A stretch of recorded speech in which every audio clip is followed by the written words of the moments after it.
4-5 सप्टेंबरच्या दरम्यान परत मुसळधार पाऊस पडणार आहे, म्हणून त्या मुंबईच्या जनतेने देखील हा अंदाज लक्षात द्यायचा. कारण की राज्यात सांगायचं झालं तर मग 4-5 सप्टेंबरला देखील तुम्हाला एक सांगतो, मग नुसतं मुंबई नाशिकलाच पाऊस नाही पडणार, तर तुम्हाला सांगतो त्याच्यामध्ये विदर्भात बी पाऊस पडणार आहे. पूर्व विदर्भ आणि पश्चिम विदर्भ.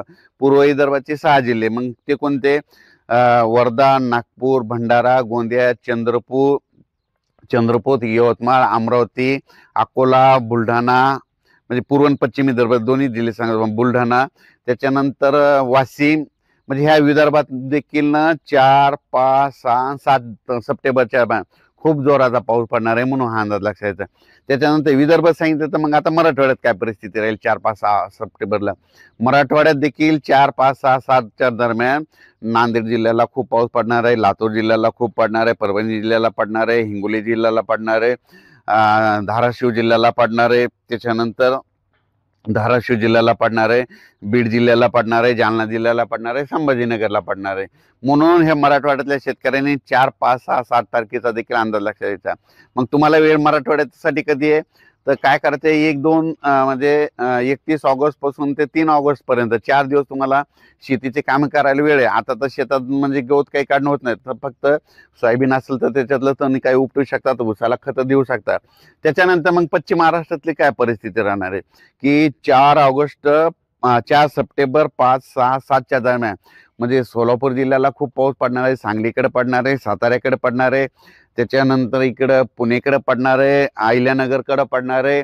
आणि सगळ्यात महत्त्वाचं सांगू इच्छितो की पश्चिम महाराष्ट्रातले जे काही आवर्षण जिल्हे आहेत आणि काही तालुके आहेत बघा, त्याच्यामध्ये कोणतं अहिल्यानगर जिल्ह्यामधले काही तालुके आहेत, बीड जिल्ह्यातले कडाष्टी भागातले काही तालुके, सोलापूर जिल्ह्यात आटपाडी एक भाग आहे असा आहे की ते आवर्षणमध्ये मोडतो. तर त्यांच्यासाठी एक आनंदाची बातमी सांगतो की काही भागामध्ये आतापर्यंत म्हणजे पाऊस मुंबई येत नाही, पण त्यांना एक सांगू इच्छितो की काय होणार आहे की सप्टेंबरचा म्हणजे परतीचा पाऊस मात्र तुम्हाला खूप पडणार आहे. तुमचे वडे नाले वाहणार आहे. कोणाचं एखादं शेततळे भरायचे राहिले असेल तर ते शेततळे देखील भरून जाणार आहेत. म्हणून पश्चिम महाराष्ट्रातल्या शेतकऱ्यांना सांगू इच्छितो की तुमच्या अहिल्यानगरमध्ये देखील काही तालुक्यामध्ये पाऊस कमी पडलेला आहे, काहींना म्हणजे तळ्यामध्ये पाणी नाही, तर त्या देखील त्यांना सांगू इच्छितो की काही जे आवर्षण भाग आहे त्यात देखील पडणारे, म्हणून हे लक्षात येतं. आणि त्याच्यानंतर परत काय सांगू इच्छितो की मला जालना जिल्ह्यातला रोहिलागड भागातल्या शेतकऱ्याचा फोन आला होता की रोहिलागडमध्ये जालन्याकडे सगळीकडे मुसळधार पाऊस झाला, अतिमुसळधार झाला, पण रोहिलागड एक असा भाग आहे ते रेन शॅडो खाली येतं, म्हणजे तिथं पाऊस कमीच असतो.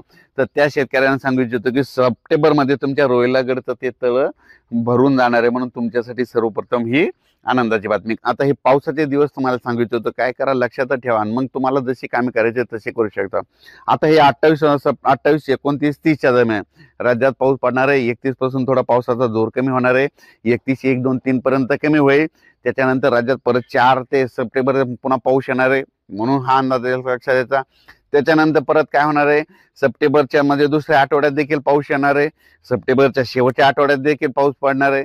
मी तुम्हाला मागच्या अंदाजाचं सांगितलं होतं ना की यावर्षी जूनमध्ये थोडा पाऊस कमी होईल, जुलैमध्ये जूनपेक्षा जास्त होईल, जुलैमध्ये जास्त होईल, जुलैपेक्षा ऑगस्टमध्ये जास्त होईल, आणि ऑगस्टपेक्षा सरासरीपेक्षा सप्टेंबरमध्ये जास्त पाऊस होईल असं मी सुरुवातीला सांगितलं होतं.